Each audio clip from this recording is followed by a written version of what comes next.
अपने जिला के तमाम लोग जो आज इस कॉलेजिएट हाई स्कूल के मैदान में मुझे सुनने के लिए आए हैं, उनका मैं साइड में से करिए इस्तकबाल करता हूँ। उनको जय भीम और लाल सलाम पेश करना चाहता हूँ। दोस्तों, अभी एक खबर मिली है कि बरौनी अंचल के एक साथी हमारे बीच नहीं है। मैं अपनी तरफ से, अपने विश्वविद्यालय की तरफ से उनके परिवार के साथ पूरी संवेदना व्यक्त करता हूं और इस बात का भरोसा दिलाना चाहता हूं कि जिस संगठन में आपका बेटा था, जिस विरासत के साथ आपका बेटा जुड़ा था, वो इस देश के अंदर आजादी और संघर्ष की विरासत है। उस विरासत को हम आगे बढ़ाएंगे, उसके सपनों को हम पूरा करेंगे। मैं उनको बताना चाहता हूं। दोस्तों, आज जब मैं आ रहा था बेगूसराय के लिए, तो ऐसा महसूस हो रहा था जैसा स्कूल के दिनों में जब कोई जनगण मन गाता है तो उसके रोंगटे खड़े हो जाते हैं। ऐसा ही महसूस हो रहा था जब मैं बेगूसराय की तरफ बढ़ रहा था। हमारे रोंगटे खड़े हो रहे थे।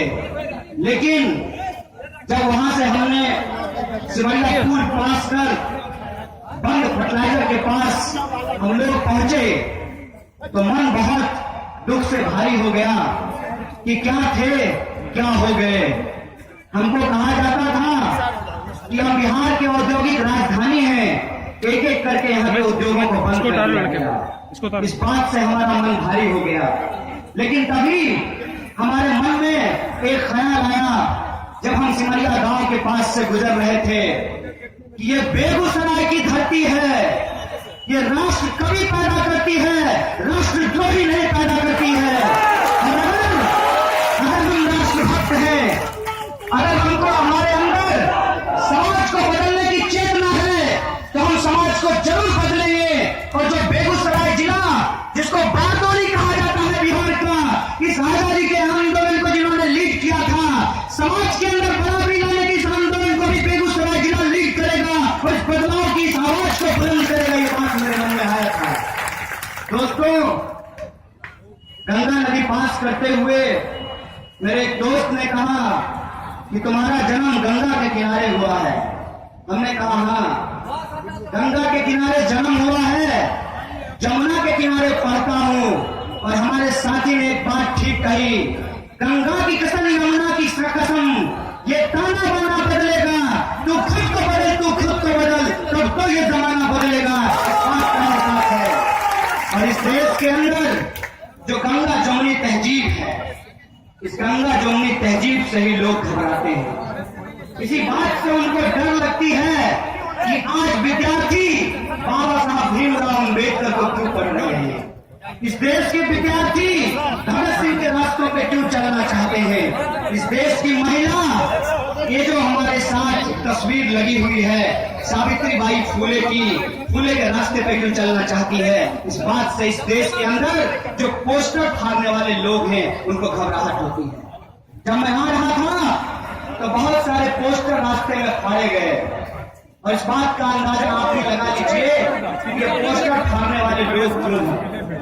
पोस्टर के ऊपर कोई ऐसी बात नहीं है जो देश के खिलाफ हो, जो समाज के खिलाफ हो, फिर भी पोस्टर को क्यों फाड़ा जाता है। पोस्टर को इसलिए फाड़ा जाता है कि पोस्टर के ऊपर जो विचार हैं, पोस्टर के ऊपर जो इस देश के अंदर आदिवासियों की आवाज है, बिरसा मुंडा, उनकी तस्वीर से लोगों को घबराहट होती है। पोस्टर के ऊपर जो भगत सिंह की तस्वीर है, बाबा साहब भीमराव अम्बेडकर की तस्वीर है, अशफाकुल्लाह खां की तस्वीर है, और इस धरती के लाल कॉमरेड चंद्रशेखर की जो तस्वीर है, उससे लोगों की घबराहट होती है। पोस्टर के साथ आखिर कौन तय करेगा कि देश में सही क्या है और देश में गलत क्या है। हम बेगूसराय के लोग हैं और बेगूसराय के लोगों ने इस देश के अंदर स्वतंत्रता आंदोलन से लेकर के आज तक तमाम आंदोलनों को लीड किया है। मुझे मालूम है इस देश का इतिहास, मुझे मालूम है इस बेगूसराय का इतिहास। और इतिहास की जब बात करते हैं तो मैं उनको बताना चाहता हूं, जो आज हमारे गृह जिले को मलाइन करना चाहते हैं, उसके नाम को खराब करना चाहते हैं, तो दुनिया को इतिहास पढ़ाने वाला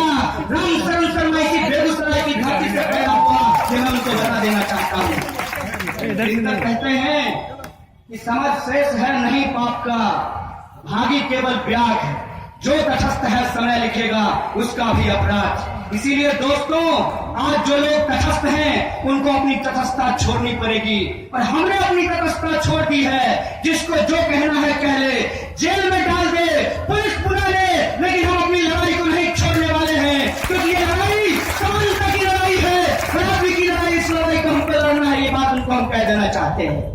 घबराहट होती है, डर लगता है हमारी आवाज से, डर लगता है हमारे सवाल से। डर तो लगना चाहिए। डर इसलिए लगना चाहिए कि प्रधानमंत्री जी घूम घूम करके दुनिया में देश का सौदा कर रहे हैं, और आने वाले समय में एफडीआई को भारत में निर्बाध छूट देने जा रहे हैं। और रक्षा में प्रत्यक्ष विदेशी निवेश की छूट दे दी गई है, और इस देश में आने वाले समय में खुदरा क्षेत्र में प्रत्यक्ष विदेशी निवेश को छूट दे दी जाएगी। सवाल ये है कि जब बड़ी बड़ी दुकानें खुलेंगी तो किनकी दुकानें बंद होंगी।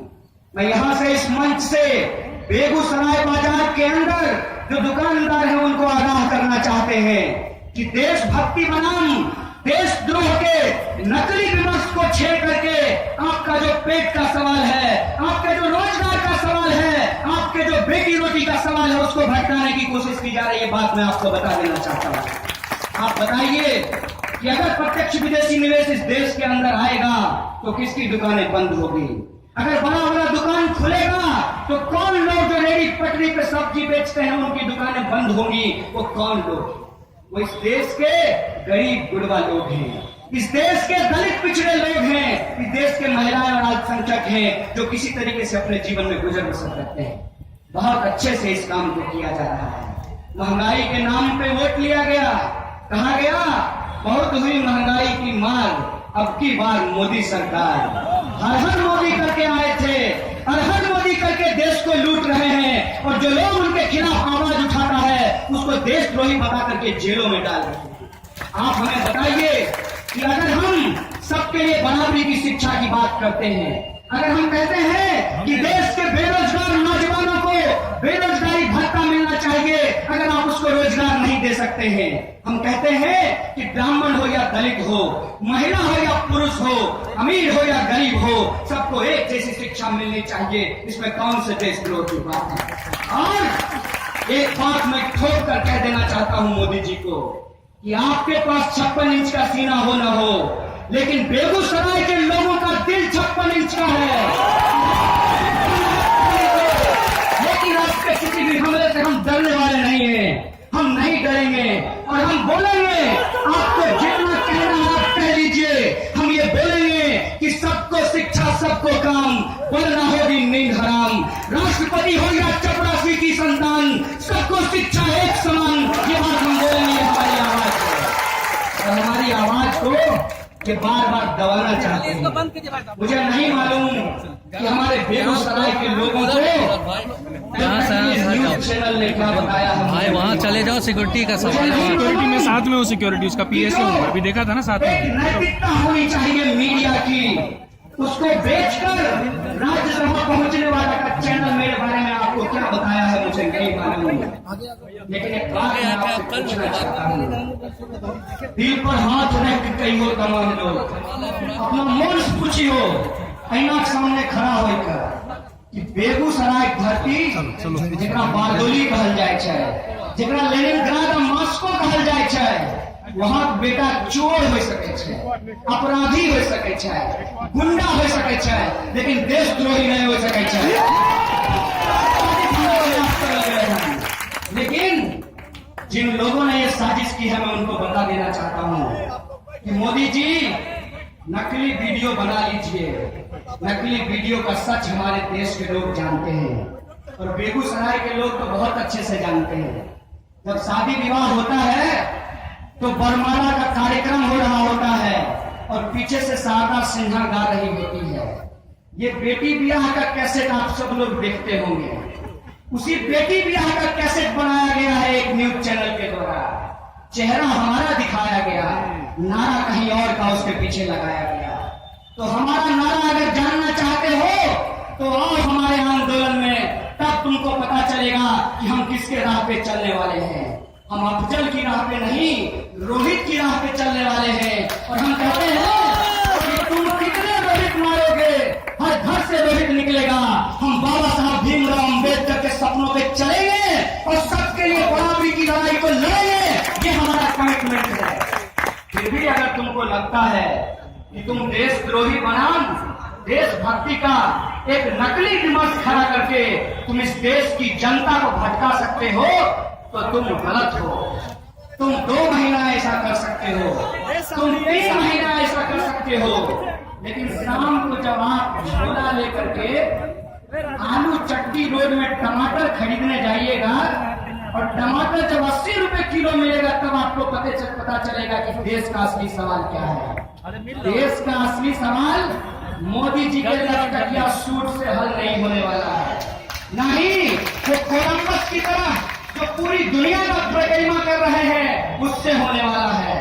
देश का असली सवाल इस देश के अंदर जो जवान सीमा पे मर रहे हैं उनकी विधवाओं को बेहतर पेंशन देने से होगा, उनके बच्चों को बेहतर रोजगार देने से होगा, उसको नई नौकरी देने से होगा। और इस देश के किसान जिसका बेटा सीमा पे मर रहा है, उस किसान ने जो खेती के अंदर संघर्ष किया है उसकी कीमत देने से होगा। लेकिन आप कीमत नहीं देते हैं, आप फांसी का फंदा देते हैं।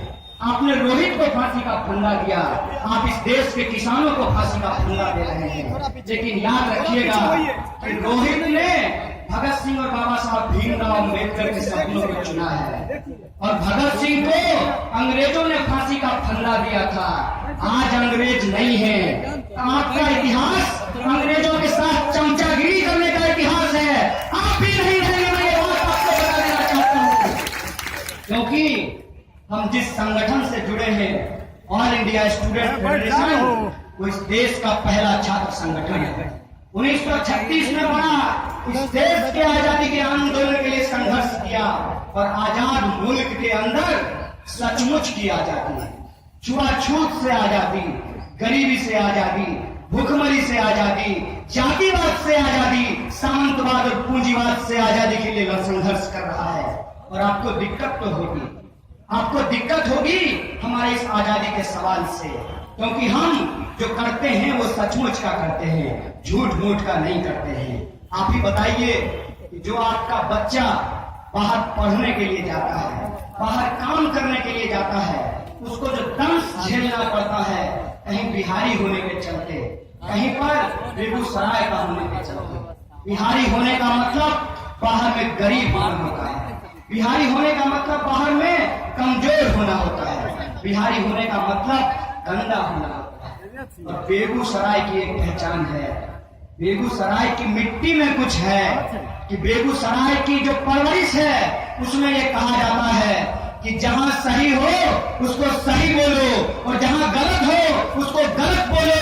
और यही शिक्षा इस मिट्टी ने हमको दी है। उसी की बदौलत आज एक गरीब परिवार में पैदा होने के बावजूद, एक न्यूनतम आय की परवरिश झेलने के बावजूद, गरीबी और महंगाई का दर्द झेलने के बावजूद हिंदुस्तान के सबसे प्रतिष्ठित विश्वविद्यालय में पीएचडी कर पा रहा हूं।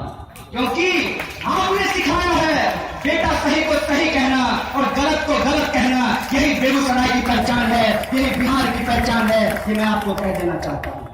और ये जो हमने सीखा है इसको हम किसी भी सूरत पे डिगने नहीं देंगे, इसको झुकने नहीं देंगे। क्योंकि हमने सुना है कि एक टहनी टूटकर पतवार बनती है, एक चिंगारी दहक अंगार बनती है, जो सदा रौंदी गई बेबस समझकर मिट्टी वही एक दिन मीनार बनती है। हमको बराबरी का मीनार बनाना है, आपको जो करना है कर लीजिए। क्योंकि आपके किसी चीज से हम डरते नहीं हैं, क्योंकि आप डरपोक हैं, हम डरपोक नहीं हैं। अगर हिम्मत है तो आओ और सामने में पोस्टर फाड़ करके दिखाओ, तब हम समझेंगे कि तुम्हारे अंदर साहस है। सामने में आकर के हमारी आवाज से आवाज मिलाओ और हमने जो सवाल उठाया है उसका जवाब दो, तब हम समझेंगे कि तुम्हारे अंदर हिम्मत है।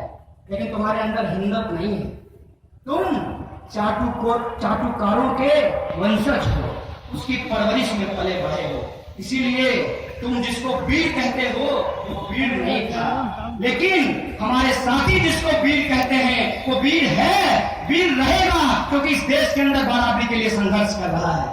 मालूम होना चाहिए आप लोगों को कि ये जो कच्छाधारी है, भगवाधारी, ये किसको वीर कहते हैं? ये सावरकर को वीर कहते हैं। और ये सावरकर कौन था जिसने अंग्रेजों से माफी मांग ली थी? ये वो सावरकर है, ये वो सावरकर है जिसके बारे में एक आर्टिकल छपा कि सावरकर कहते थे कि बलात्कार को एक राजनीतिक तंत्र की तरह इस्तेमाल करना चाहिए। ये इनकी समझदारी है।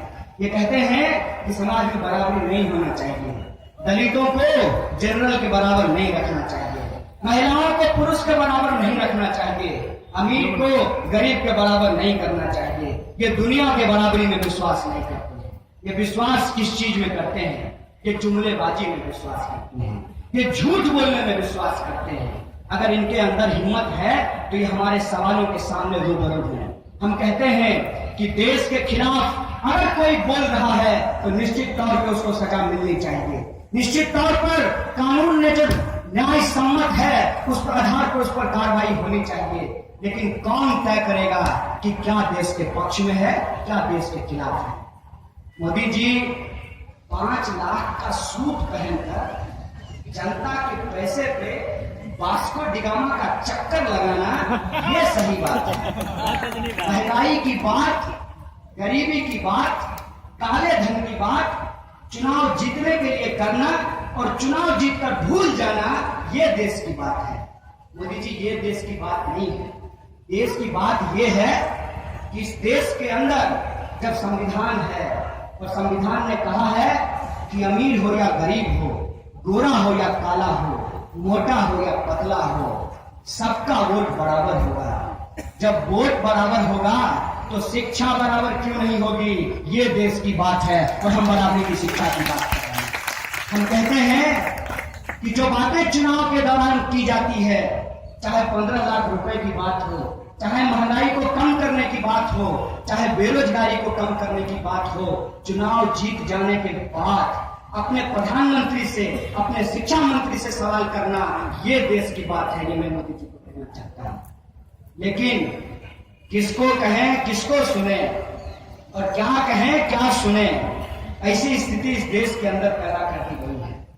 लेकिन एक बात का भरोसा है और वो भरोसा हमको लोकतंत्र से आता है, हमारे संविधान से आता है। क्या देश है और क्या देशभक्ति है, इसको संघ कार्यालय में नहीं तय किया जाएगा, इसको संविधान से तय किया जाएगा कि क्या देशभक्ति है और क्या देशद्रोही है। और अगर हम देश की बात करेंगे तो देश सिर्फ उन लोगों से नहीं बनता जो इस देश को लूट रहे हैं। देश उनसे भी बनता है जिनको आज तक बिजली नसीब नहीं हुई, जिनको शिक्षा नसीब नहीं हुई, जिनको रोजगार नसीब नहीं हुआ, वो भी देश के लोग हैं। क्योंकि हमारा संविधान का प्रस्तावना कहता है हम भारत के लोग, और भारत के लोगों से देश बनता है। और भारत के लोगों के पक्ष में बात करना, देश के पक्ष में बात करना है, ये देशभक्ति की बात है। इसमें कोई देशद्रोह नहीं है। मोदी जी ये बात मैं आपको कह रहा हूं। और ये इतना आसान नहीं है कि आप अपने खरीदे गए कुछ मीडिया चैनल से, झूठ से हमको डरा करके, धमका करके, जेल में डाल करके हमको हमारे सवाल से आप हटा देंगे। ये इतना आसान बात नहीं है, क्योंकि हम वो लोग हैं जो मरना तो पसंद करते हैं लेकिन झुकना पसंद नहीं करते। मोदी जी, आपने गलत किया है। गलत ये किया है कि आपने एक गरीब के सवाल का मजाक उड़ाया है। आपने इस देश के अंदर जो शोषितों पिछड़ों का सवाल है उसका मजाक उड़ाया है। हमारा मजाक हजारों साल से उड़ता आया है। हम ये मजाक उड़ाना बर्दाश्त नहीं करेंगे। आपको खींचकर आपके मुद्दे पे लाएंगे। अगर आप अपने मुद्दे पे नहीं आएंगे तो आपको सत्ता से बाहर करेंगे। ये हमारी चुनाव आपको कहना चाहता हूँ। दोस्तों, इनको लगता है कि सिर्फ नौजवानों की बात करके इस देश का जो 65% युवा है उसको ये बेवकूफ बना सकते हैं। लेकिन मैं उनको कह देना चाहता हूं कि कुछ समय तक कुछ लोगों को बेवकूफ बनाया जा सकता है, लेकिन हर समय तक हर किसी को बेवकूफ नहीं बनाया जा सकता। तो याद रखिएगा मोदी जी, कांच का हाड़ी बार बार नहीं चलता। एक बार आपने नौजवानों के मुंह पे अपना हवा लगवाया है, इस बार अगर आपने हमारे सवाल को नहीं माना तो आपको अपना हवा लगा करके भागना पड़ेगा। ये बात मैं आपको कह देना चाहता हूँ, क्योंकि आपको मुंह छुपाने की जगह नहीं मिलने वाली। क्या कर रहे हैं ये देश के पूर्ण, देश के शिक्षण संस्थानों में क्या हो रहा है, तो मैं आपको बता देना चाहता हूँ। शायद मीडिया से आपको ये खबर नहीं मिलेगी। जेएनयू एक ऐसा संस्थान है जहां आपके टैक्स के पैसे से एक गरीब आदमी का बच्चा भी पढ़ाई कर सकता है। उसकी फीस 120 रुपए 6 महीने में लगती है, साल का 240 रुपया लगता है। हॉस्टल का फीस 20 रुपया महीना है। अगर बताइए जेएनयू जैसा संस्थान बंद हो जाएगा तो क्या बेगूसराय में आंगनबाड़ी करने वाला एक बच्चा पीएचडी कर पाएगा? ये सवाल आप खुद से पूछिए। जो लोग जेएनयू को बंद करना चाहते हैं वो कौन लोग हैं? वो लोग हैं जो इस देश के संसाधनों को लूटकर अब हमारे शिक्षा और स्वास्थ्य के हक को लूटना चाहते हैं। ये वो लोग हैं। आप देखिए कि एक एक करके किस तरीके से संस्थानों को बर्बाद किया गया है। आप लोगों को याद होगा कि बीपी हाई स्कूल किसी जमाने में जिला का सबसे श्रेष्ठ स्कूल हुआ करता था, लेकिन आज आप ये नहीं कह सकते कि बीपी हाई स्कूल आज जिला का सबसे श्रेष्ठ स्कूल है। आखिर क्यों सरकारी संस्थानों को बर्बाद किया गया? सरकारी संस्थानों को इसलिए बर्बाद किया गया कि सबका इलाज लोकल हॉस्पिटल में नहीं हो सकता और सबकी पढ़ाई ये जो ईरान इंटरनेशनल खुला जाता है उसमें नहीं हो सकता। इसीलिए भाई साहब नहीं लगेगा बीएसएनएल को बनाया जाता है ताकि दुनिया को मुट्ठी में करने का झूठा सपना दिखा करके आपके जेब को काटा जा सके। ये जो लूट है, ये जो हताशा है, इस लूट और हताशा को हमको समझना पड़ेगा। इस देश के अंदर जो सवाल है वो सबसे जरूरी सवाल क्या है? हमारे लिए सबसे जरूरी सवाल ये नहीं है कि आपने कितने हजार का टैंक खरीदा। हमारे लिए सबसे जरूरी सवाल ये है कि आपने कितना स्कूल। हमारे लिए जरूरी सवाल नहीं है कि आप कौन कौन से देश के राष्ट्राध्यक्षों से मिलकर आए हैं। हमारे लिए जरूरी सवाल ये है कि मिलने के बाद आप हमारे लिए क्या लेकर के आए हैं। हमारे लिए जरूरी सवाल ये नहीं है कि आप क्या करते हैं, क्या बोलते हैं। हमारे लिए जरूरी सवाल ये है कि आप जमीन पे क्या लागू करते हैं। हमारे लिए ये जरूरी सवाल है। और अगर हम जमीन पे जाते हैं तो हमको मिलता क्या है? रेलवे का ठिकाकरण कर दिया गया, रेलवे का लगातार किराया बढ़ाया जा रहा है। इस बिहार का, बेगूसराय का आदमी पड़ोसी से कर्ज लेकर के जनरल का टिकट कटा करके दिल्ली के अंदर बिहारी के नाम पे गाली छोड़ करके अपना जीवन यापन कर लेता था। उस संभावना को भी आप छीन लेना चाहते हैं। हर चुनाव में कहते हैं कि हम बेगूसराय जिला में उद्योग खोलेंगे। चुनाव जब चुनाव जीतते जाते हैं कोई नया उद्योग नहीं खुलता। आप बताइए कि अगर देश की आबादी बढ़ रही है, बार बार प्रधानमंत्री कहते हैं कि 125 करोड़, अगर 125 करोड़ इस देश की आबादी हुई है तो कितने नए विद्यालय खोले गए हैं? जिस स्कूल के प्रांगण में खड़ा हूँ मुझे मालूम है कि ये कोई नया स्कूल नहीं है, ये बहुत पुराना स्कूल है। आप बताइए कि कितने नए कॉलेज खोले गए, कितने नए स्कूल खोले गए। रोजगार के लिए जिला के अंदर एक एक्सचेंज हुआ करता था जिसमें बेरोजगार जाकर के अपना नाम लिखवाते थे। या तो रोजगार मिलता था या बेरोजगारी भत्ता मिलता था। बताइए आज उस एक्सचेंज का क्या हो गया है? ये हमारा सवाल है, ये इस देश के छात्रों नौजवानों का सवाल है। लेकिन दिक्कत क्या है कि जब आप अपने सवालों को लेकर के खड़े हो जाएंगे तब आपको द्रोही कहा जाएगा। याद कीजिए वक्त जब अपने सवाल को लेकर 35 करोड़ लोगों के सवाल को लेकर भगत सिंह और उनके साथी अंग्रेजों के सामने खड़े हो गए और कहा कि ये देश हमारा है, हम तुमको इसको लूटने नहीं देंगे। आज उसी तरीके से इस देश के छात्र और नौजवान अलग अलग विश्वविद्यालयों में खड़े हो गए हैं कि ये देश हमारा है, इस देश को हम लूटने नहीं देंगे। तो उनको आज देशद्रोही कहा जा रहा है। बात आपको बता देंगे क्या हुआ था हैदराबाद सेंट्रल यूनिवर्सिटी में। हैदराबाद सेंट्रल यूनिवर्सिटी में दलित लड़का जिसकी मां सिलाई मशीन पे काम करके अपने बच्चे को साइंटिस्ट बनाना चाहती थी, उस लड़के को फांसी पे लटकने पे मजबूर किया गया। क्या कहा गया था माननीय मोदी जी के मंत्री के द्वारा? माननीय मोदी जी के मंत्री ने कहा था कि ये जो लड़का सामाजिक न्याय की बात कर रहा है, बाबा साहब भीमराव अंबेडकर के रास्ते पे चलकर सबके लिए समानता की बात कर रहा है, ये कास्टिज्म कर रहा है। और ये कास्टिज्म ये इसलिए कर रहा है क्योंकि ये इस देश को तोड़ देना चाहता है। साहब, कास्टिज्म की शुरुआत हमने नहीं की, कास्टिज्म इस देश की रग रग में बसा हुआ है। हम तो कास्टिज्म को खत्म करना चाहते हैं, हम तो कास्टिज्म को तोड़ करके एक बेहतर देश बनाना चाहते हैं। और आप कहते हैं कि हम देश तोड़ना चाहते हैं। हम देश नहीं तोड़ना चाहते। जो देश को बनाने वाले लोग हैं उनके साथ जो आम जनता का विश्वास जुड़ रहा है, आप उस विश्वास को तोड़ देना चाहते हैं। लेकिन याद रखिएगा मोदी जी कि ईमानदारी कभी हारती नहीं है। और हम अगर ईमानदार हैं, हमारे मुद्दे अगर सच्चे हैं, अगर हम इस देश के बहुसंख्यक के हक की बात कर रहे हैं, तो हमारे मुद्दे को आप हरा नहीं सकते हैं। हमारा मुद्दा जरूर जीतेगा, समाज के अंदर सामाजिक न्याय जरूर आएगी। ये बात मैं आपको कह देना चाहता हूँ। जिस तरीके से रोहित वेमुला और उनके साथियों को एक फिल्म दिखाने के चलते, एक महज फिल्म दिखाने के चलते देशद्रोही कहा गया, उसी तरीके से जब हमारा वजीफा बंद कर दिया गया, वजीफा मतलब छात्रवृत्ति फेलोशिप, उसको जब बंद कर दिया गया तो हम ईरानी जी से पूछने गए कि मंत्री जी, ये आप अभिनय तो बहुत अच्छा करते हैं, थोड़ा शिक्षा मंत्री का काम भी अच्छा से कर लीजिए, आपने हमारा वजीफा क्यों बंद कर दिया है? उन्होंने कहा कि आपका वजीफा बंद नहीं किया है, हमने एक कमेटी बनाई है। हमने कहा कमेटी किस बात के लिए बनाई है?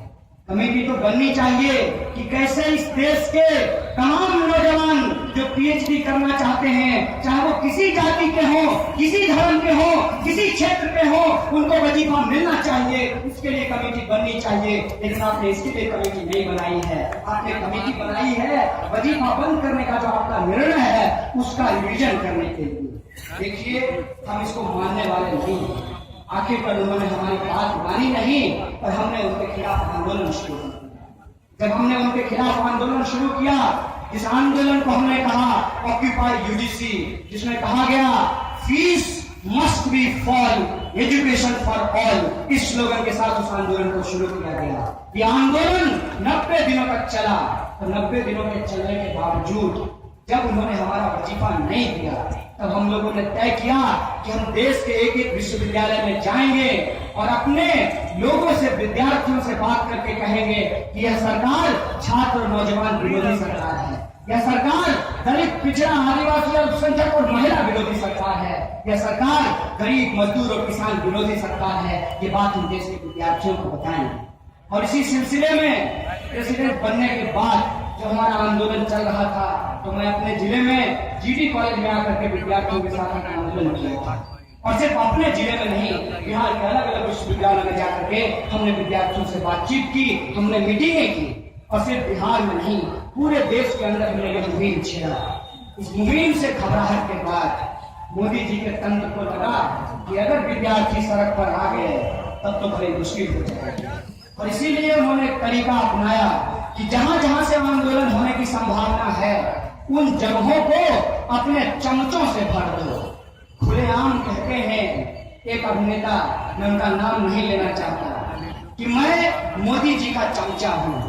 साहब, अगर चमचागिरी करना है तो आप फिल्मिस्तान छोड़िए और जाइए और मोदी जी के 7 आसिया में जाकर के उनका जो है चाटुकारिता कीजिए। लेकिन आप अभिनेता हैं, अगर आप अभिनय करते तो उनको बहुत अच्छा लगता।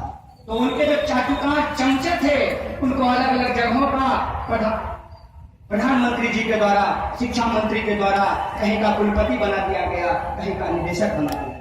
इसी सिलसिले में आप सब जानते हैं कि फिल्म टेलीविजन जो इंस्टीट्यूट है पुणे के अंदर, वहां पे गजेंद्र चौहान को बिठाया गया।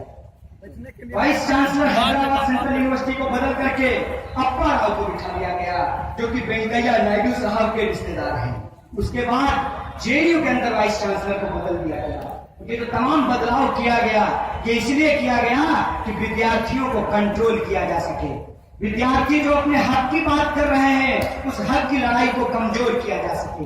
लेकिन इनको शायद मालूम नहीं था, क्योंकि अगर ठीक से ये छात्र आंदोलन भी किए होते तो इनको अनुभव हुआ होता। शायद ये ठीक से इमरजेंसी के दौरान माननीय मोदी जी इंदिरा गांधी के खिलाफ भी नहीं लड़े थे। इसीलिए छात्रों की जो कुवत है, जो ताकत है, उसको ये नहीं जानते हैं। और इनको लगा कि वाइस चांसलर बदल देने से आंदोलन का रास्ता बदल जाएगा, लेकिन ऐसा नहीं हुआ।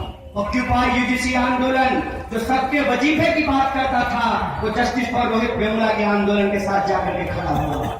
जस्टिस फॉर रोहित वेमुला के साथ खड़े होने वाले साथियों के ऊपर जब जेएनयू में देशद्रोह का मुकदमा करके उनको जेल में डाला गया, तो पूरे देश के विद्यार्थी सड़कों पर उठ करके खड़े हो गए और कहा कि शिक्षण संस्थानों का भगवाकरण नहीं करने देंगे, शिक्षण संस्थानों को तुम्हारे चाटुकारों से नहीं भरने देंगे। तुमको अपना पेट बदलना है तो बदल लो, अपना कक्षा बदलना है तो बदल लो, लेकिन तुमको शिक्षा का जो तौर तरीका है उसको बदलने नहीं देंगे। ये बात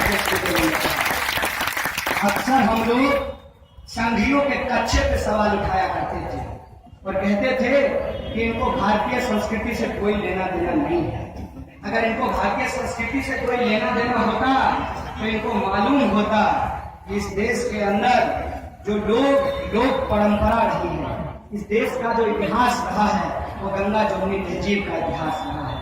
वो सभी संस्कृतियों का मिलकर के एक साथ एक संगम की तरह चलने का इतिहास रहा है। ये बात इनको मालूम होना चाहिए था, लेकिन इनको इतिहास से कोई लेना देना नहीं है। इतिहास में जो फेल कर जाए उसको इतिहास से क्या लेना देना है। आज पटना में कुछ पत्रकारों ने पूछा कि बिहार के अंदर टॉपर घोटाला हुआ है। हमने कहा ये तो होना ही था। होना इसलिए था कि जब देश के प्रधानमंत्री और शिक्षा मंत्री के ही डिग्री में घोटाला है, तब तो टॉपर घोटाला। आप ही बताइए कि देश के शिक्षा मंत्री इसलिए शिक्षा मंत्री नहीं बने हैं क्योंकि उनके पास शिक्षा बहुत अच्छी है। वो शिक्षा मंत्री इसलिए बने हैं क्योंकि वो सास बहू किया करती थी।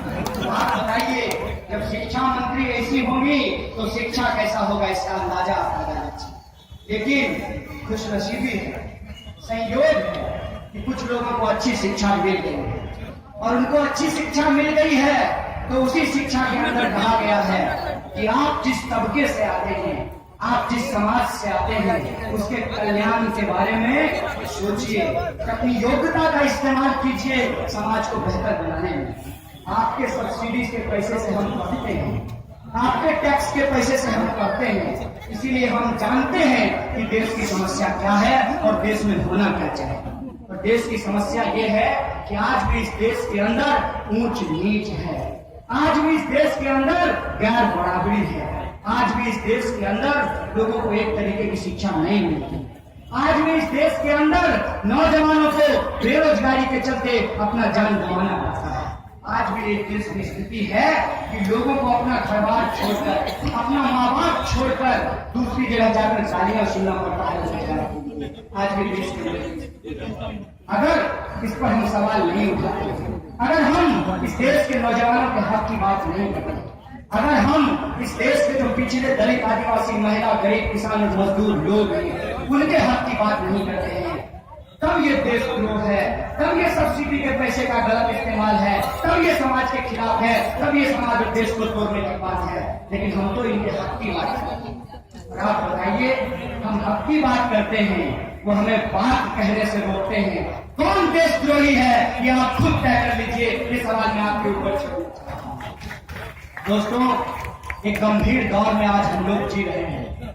गंभीर दौर इसलिए है, बेगूसराय जिला के अंदर जो एक सांस्कृतिक परंपरा रही है, जो प्रॉस्पेरिटी रही है, जो खुशहाली रही है, आज उसको दोबारा क्लेम करने की जरूरत है। मुझे याद है जब एकता के साथ यहाँ गा रहे थे, मुझे अपना दिन याद आया कि मैं भी कभी एकता के लोगों के साथ घूम घूम कर गाता था। उस वक्त एक गाना गाया जाता था, मालूम नहीं कि आज गाया जाता है कि नहीं। झोपड़ी के चर्चा ने महल के नारा, गांधी जी के भजन करे गांधी के हत्यारा। ये गांधी जी का भजन कर रहे हैं, गांधी जी का चश्मा पोस्टर पे लगा करके। तो इनको पूछना चाहते हैं कि गांधी जी को मारा कौन? गोडसे, जिसकी तुम पूजा करते हो, गोडसे जिसको तुम आतंकवादी नहीं कहते हो। हम तो कहते हैं कि अगर अफजल गुरु आतंकवादी है तो गोडसे भी आतंकवादी है हिम्मत तो बोलो तुम, हम दोनों को आतंकवादी कहने को तैयार हैं। लेकिन सवाल ये है कि आतंकवाद हमारे देश में आता कैसे है? आतंकवाद की जो सबसे बड़ी जड़ है वो अशिक्षा और गरीबी है। अगर इस देश के अंदर अगर हम शांति स्थापित करना चाहते हैं, एक लाइन है दिनकर जी की, शांति नहीं तब तक जब तक सुखभाग न नरकवासम होगा, नहीं किसी को बहुत अधिक और नहीं किसी को कम होगा। अगर इस देश के अंदर गैर बराबरी रहेगी, अगर समाज के अंदर गैर बराबरी रहेगी तो आतंक भी रहेगा, अशांति भी रहेगी। अगर आप शांति लाना चाहते हैं तो बराबरी की बात करिए, लेकिन आप बराबरी की बात कैसे करें? अगर आप बराबरी की बात करेंगे तो आपको बराबरी की बात करने का नजरिया होना चाहिए, और सिर्फ बात करने से क्या होता है? मोदी जी बात तो आप बहुत अच्छा कर लेते हैं, चलिए 2 साल बीत गया है, बात करना बंद कीजिए, थोड़ा काम करके दिखाइए। मैं आपसे पूछना चाहता हूं, कल परसों एक इंटरव्यू सुना था, इन्होंने सेटिंग किया था उस इंटरव्यू का। मोदी जी ये सेटिंग करके ही सब कुछ करते हैं। सेटिंग ऐसे किया कि सवाल दे दिया और कहा कि जवाब ले लो, इसका जवाब क्या होना चाहिए, और दोनों तैयार करके सवाल जवाब दोनों तैयार करके इंटरव्यू दिया।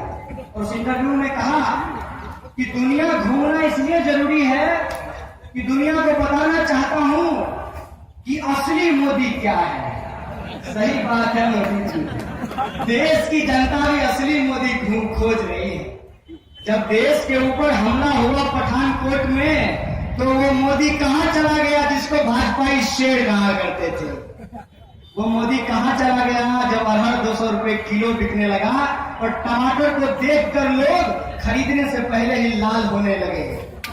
वो कहां चला गया जो कहता था कि काला धन आएगा? काला धन तो नहीं आया, उल्टे प्रधानमंत्री भी बाहर चला गया है और बाहर ही रहता है। ये तो परिस्थिति देश के अंदर है। उस परिस्थिति में हमारे सामने रास्ता क्या हम यहाँ आए हैं आप लोगों के सामने चंद बातें हमने की। कुछ लोगों को लगेगा कि अपनी सफाई में बोल रहा है, कुछ लोगों को लगेगा कि सच बोल रहा है। मैं इस कचरे में नहीं पड़ना चाहता। हमारा सवाल है कि देश में होना क्या चाहिए, और ये सवाल बार बार इस देश के खास करके छात्रों और नौजवानों को पूछना पड़ेगा कि इस देश में होना क्या चाहिए। भाई साहब, कर लो दुनिया मुट्ठी में, विज्ञापन देख लेने से मुट्ठी में दुनिया नहीं हुई। जैसे अब की बार मोदी सरकार कहने से महंगाई कम हो जाती, वो महंगाई कम नहीं हुई। आखिर इन विज्ञापनों से निकलकर, इन जुमलों से निकलकर, इन झूठ और प्रोपेगेंडों से निकल करके इस देश में होना क्या चाहिए? हमको लगता है कि देश का जो सबसे जरूरी सवाल है वो सवाल है शिक्षा का सवाल। अगर लोगों के पास शिक्षा नहीं हो तो हम कैसा समाज बनाना चाहते हैं? हम किस तरीके की समाज का कल्पना करते हैं? समाज ऐसा होना चाहिए जहां लोग सुख चैन से, शांति से, बराबरी से रह सकें। लेकिन जो जुल्मी लोग हैं वो शांति समाज में होने नहीं देना चाहते। मगही के एक कवि हुए थे मथुरा प्रसाद नवीन, वो कहते थे जुल्मी बढ़ लो तहू बढ़ जा, दुश्मन के छाती पर चढ़ जा, भूख से तरफ के मरवा का है, मरने होता लड़के मर जा।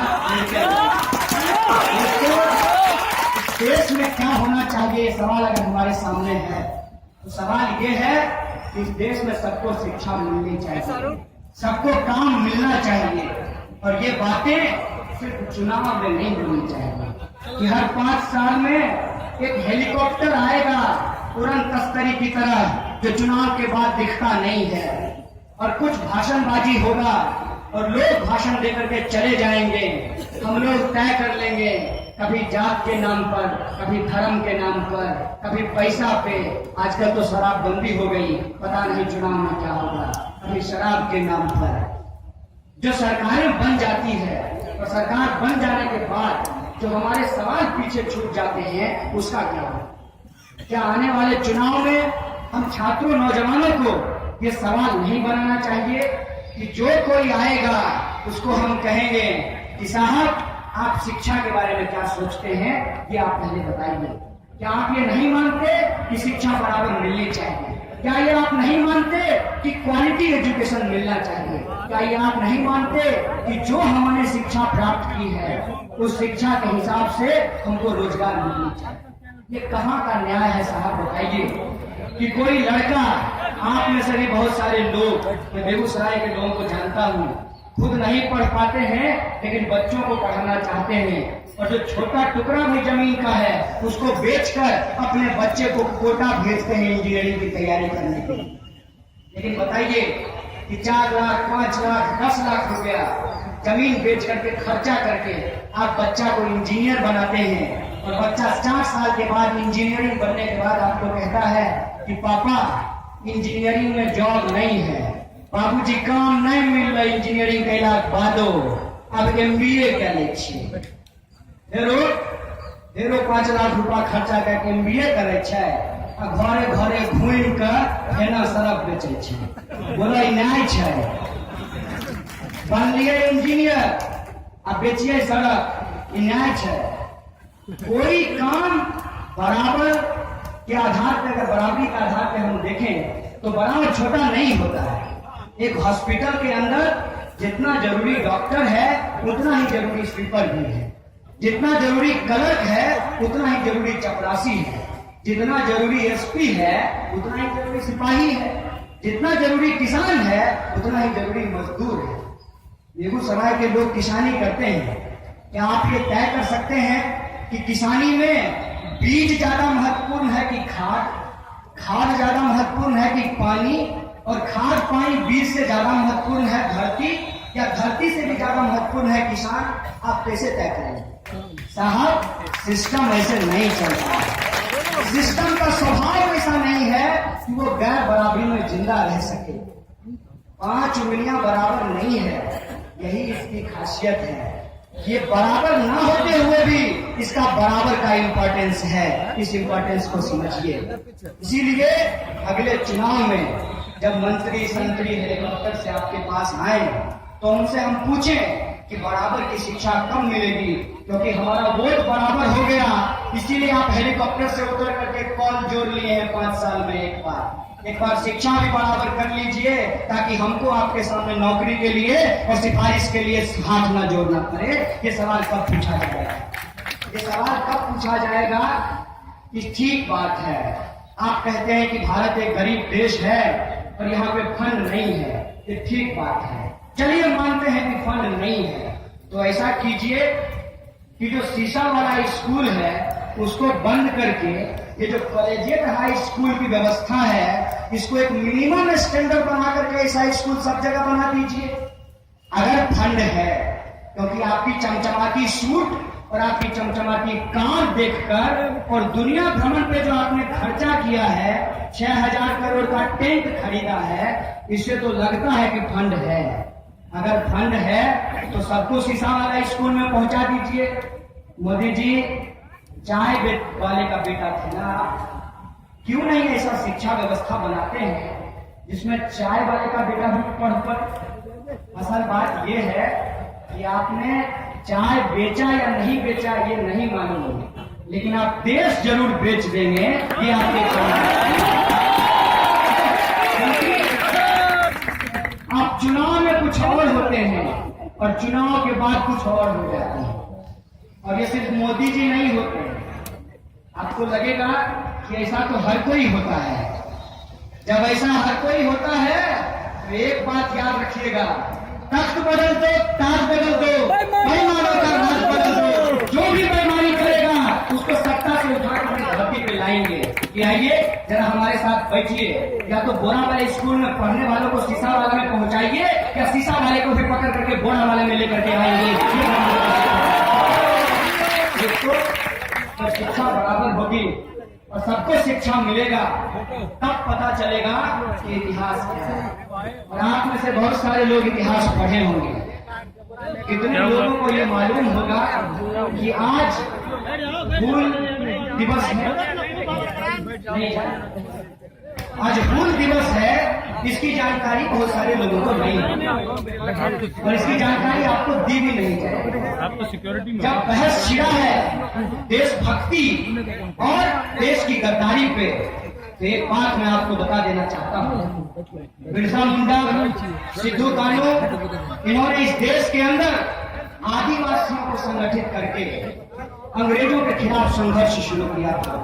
और सिद्धू कानू ने जो आंदोलन शुरू किया था, उसी आंदोलन को, जिसको हूल आंदोलन कहते हैं, उसी के याद में आज 30 जून को हूल दिवस मनाया जाता है। और जो उस परंपरा, उस विरासत को मानने वाले लोग हैं, वो एक दूसरे को हूल जोहार कहते हैं कि हूल दिवस है। लेकिन हूल जोहार और हूल दिवस से किसी को क्या लेना देना? लेना देना तो बस आदिवासी के वोट से है। तो मोदी जी, बिरसा मुंडा का फोटो तो लगा लिए, ये बताइए कि एफडीआई जो आपने लाया है, विदेशी पैसा जो आपने इस देश में लाया है, आप में और ईस्ट इंडिया कंपनी में क्या फर्क है? ये बात मैं आपसे पूछना चाहता हूँ। आज ये बात बिल्कुल आमने सामने हो गई है। ये लड़ाई हिंदुस्तान बनाम संघिस्तान की है, और जो इस देश को संघिस्तान बनाना चाहते हैं वो देश के गद्दार हैं, वो अंग्रेजों के यार हैं। और जो हिंदुस्तान की लड़ाई लड़ रहे हैं वो बिरसा मुंडा की लड़ाई को आगे बढ़ा रहे हैं, एफडीआई का विरोध कर रहे हैं, निजीकरण का विरोध कर रहे हैं। आप तय कर लीजिए कि क्या देशभक्ति और क्या देश की गद्दारी है। इतिहास जब पढ़ेंगे तो अपना इतिहास पूछेंगे, जातिवाद जब पढ़ेंगे तो अपने जाति के सवाल को पूछेंगे। जब इस देश के अंदर नई शिक्षा व्यवस्था लाई जाएगी, सब उसमें वो तय किया जाएगा कि किसी को भी फांसी पर लटकने नहीं दिया जाएगा, चाहे बच्चा अमीर का हो या गरीब का हो, सबको करने की सुरक्षा मुहैया की जाएगी। तो सवाल देश के सामने ये नहीं है कि आप एनएसजी में भारत को लेके जाते हैं कि नहीं जाते हैं। आप बेशक लेके जाइए, एनएसजी में लेके जाइए, पीआईजी में लेके जाइए, टीआईजी में लेके जाइए, आप जो है संयुक्त राष्ट्र संघ के अध्यक्ष बन जाइए, इससे हमको दिक्कत नहीं है। हमारा सवाल ये है कि एनएसजी में जाने के बाद क्या इस देश के लोगों को बराबर शिक्षा मिलेगी कि नहीं मिलेगी? हमारा सवाल है कि इस देश के अंदर जो बेरोजगारी है वो बेरोजगारी कम होगी कि नहीं होगी? हमारा सवाल है कि जो काला धन है वो वापस आएगा प्रधानमंत्री के साथ कि नहीं, और लोगों के खाते में पहुंचेगा कि नहीं? हमारा सवाल ये है। हमको लगता है कि राजनीति सिर्फ ये नहीं है कि आप 5 साल में एक बार वोट दे दीजिए और अपनी जिम्मेदारी से भूल जाइए कि आपकी जिम्मेदारी क्या है। इस देश के अंदर जब एक एक चीज राजनीति से तय हो रही है, साथियों, हमको अपनी राजनीति तय करनी है। और हम विद्यार्थी हैं। विद्यार्थी के बारे में भगत सिंह कहते थे कि विद्यार्थियों का खास काम है पढ़ाई करना, उन्हें इसका पूरा ध्यान रखना चाहिए। लेकिन उन्हें इस बात का भी ध्यान रखना चाहिए कि उनके समाज के अंदर जो शोषण है, उस शोषण का खात्मा करना है, उस शोषण को खत्म करके समाज के अंदर बराबरी लानी है, इस बात का भी उनको ध्यान रखना चाहिए। इसीलिए विद्यार्थी होने के नाते और एक बढ़िया संस्थान का स्टूडेंट यूनियन का प्रेसिडेंट होने के नाते ये हमारी जिम्मेवारी है कि इस देश के अंदर शिक्षा को बचाने की लड़ाई को हम लड़ें, उसको आगे बढ़ाएं, क्योंकि समाज में शोषण का सबसे बड़ा जड़ है। जो सामाजिक अत्याचार है उसको खत्म करके हम सामाजिक न्याय की लड़ाई को आगे बढ़ाएं। जो पितृसत्तात्मक सोच है उसको खत्म करके महिलाओं के बराबरी की हक की बात करें। ये परिस्थिति आज हमारे सामने है, और अगर हम ऐसा करते हैं और ऐसा करने के लिए अगर कुछ लोग हमको देशद्रोही भी कहते हैं तो इस बात से हमको फर्क नहीं पड़ता, क्योंकि हम बात बदलने में, जुमला करने में विश्वास नहीं करते, हम समाज बदलने में विश्वास करते हैं। ये बात मैं उनको कह देना चाहता हूँ। बतौलेबाजी से कुछ नहीं होता, बतौलेबाजी से देश नहीं बदलता। जनता के बीच जमीन पे उतर करके काम करने से देश बदलता है। और हम विद्यार्थी होने के नाते समाज की यह जिम्मेवारी लेना चाहते हैं कि समाज में शिक्षा का सवाल हमारे लिए सबसे अहम सवाल है, बेरोजगारी का सवाल हमारे लिए सबसे अहम सवाल है, और शिक्षा और बेरोजगारी का जो सवाल है उसको हम सामाजिक न्याय के साथ जोड़ करके, लैंगिक न्याय के साथ जोड़ करके हासिल करना चाहते हैं। इसके लिए प्रदेश सरकारों को जो करना है कर ले, पुलिस बुला ले, जेल डाल दे, प्रेस को ही बता दे, हम अपने रास्ते में रुकने नहीं वाले हैं। और हमारा ये संघर्ष, हमारी ये लड़ाई तब तक जारी रहेगी जब तक देश के अंदर समानता स्थापित नहीं हो जाती, समतामूलक समाज नहीं बन जाता, तब तक ये लड़ाई जारी रहेगी। दोस्तों, इन्हीं शब्दों के साथ मैं अपने